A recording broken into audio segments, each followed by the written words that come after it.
नमस्ते। आज हम एक ऐसी कहानी पर बात करने वाले हैं जो शायद बहुत निजी है, लेकिन कहीं न कहीं हम सबने इसे महसूस किया है। ये उन अनगिनत नौजवानों के अनकहे संघर्ष की कहानी है, एक ऐसा बोझ जो अक्सर खामोशी में ही उठाया जाता है। ये लाइन बहुत कुछ कह जाती है ना? यहीं से इस पूरी कहानी की जड़ शुरू होती है। समाज की उम्मीदें, परिवार की उम्मीदें और इन सब के बीच एक ऐसा रास्ता चुन लेना जो शायद हमारा था ही नहीं। तो ये सफर आखिर शुरू कहाँ से होता है? ये शुरू होता है बचपन से, जब हमारी कल्पना की कोई सीमा नहीं होती, जब लगता है कि हम कुछ भी बन सकते हैं, कुछ भी कर सकते हैं। लेकिन जैसे जैसे हम बड़े होते हैं, ये रास्ते संकरे होने लगते हैं। खासकर 10वीं या 12वीं के बाद एक मोड़ आता है जहां हमारे सपने, हमारी ख्वाहिशें एक तयशुदा हकीकत से टकराती हैं। तब जुनून से ज्यादा जरूरी हो जाता है एक सेफ करियर, एक ऐसी नौकरी जो परिवार को सहारा दे सके।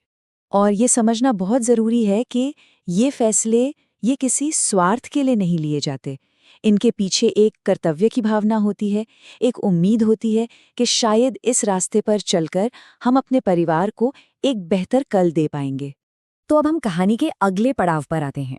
वो दौर जब डिग्री पूरी करने के बाद असली दौड़ शुरू होती है, प्रतियोगी परीक्षाओं की तैयारी, जो अक्सर बहुत लंबी और अकेली होती है।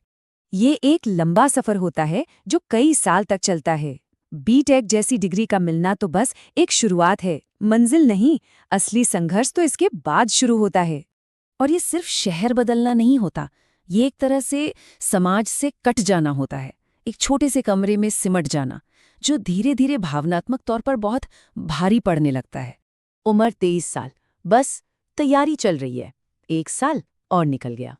उम्र 24 साल, अब दबाव और ज्यादा बढ़ने लगता है। परिवार की उम्मीदें, आस पड़ोस वालों की सवाल।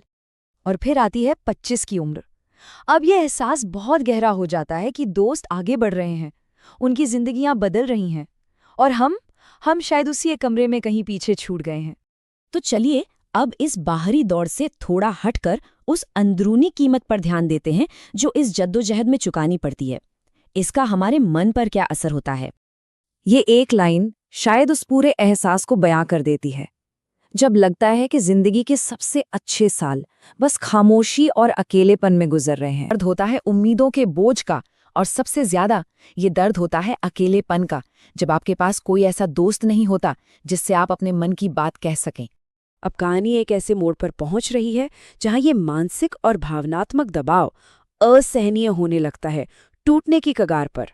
सोचिए, क्या होता है जब कोशिशों के बाद भी नाकामी ही हाथ लगती है, जब हर दरवाजा बंद नजर आता है? तनाव बढ़ता है, अकेलापन और भी गहरा हो जाता है। ये महसूस होने लगता है कि हम कहीं फंस गए हैं। दूसरों को आगे बढ़ते देखना और अपनी अधूरी उम्मीदों का दर्द, ये सब एक भारी बोझ बन जाता है जिसे अक्सर अकेले ही उठाना पड़ता है। और फिर इसी अंधेरे में ख्याल आता है अपनी चुप्पी तोड़ने का। लेकिन ये फैसला किसी शोहरत या लाइक्स के लिए नहीं होता। ये बस जुड़ने की एक कोशिश होती है, एक गहरी मानवीय जरूरत। तो अब कहानी का रुख उम्मीद की तरफ मुड़ता है, अकेलेपन से निकलकर संवाद की ओर।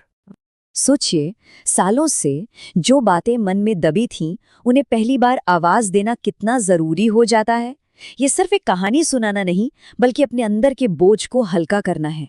तो ये सिर्फ एक कहानी नहीं, बल्कि एक न्योता है, एक पहल है ये समझने की कि हम अकेले नहीं हैं, अपनी कहानी बताने की, दूसरों की कहानी सुनने की और मिलके इस खामोशी को तोड़ने की।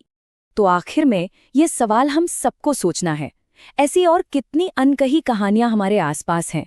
ये एक सफर है जो एक इंसान की कहानी से शुरू हुआ, लेकिन ये एक संवाद बनने का निमंत्रण है, क्योंकि शायद सबसे बड़ा और सबसे जरूरी कदम खामोशी को तोड़ना ही है।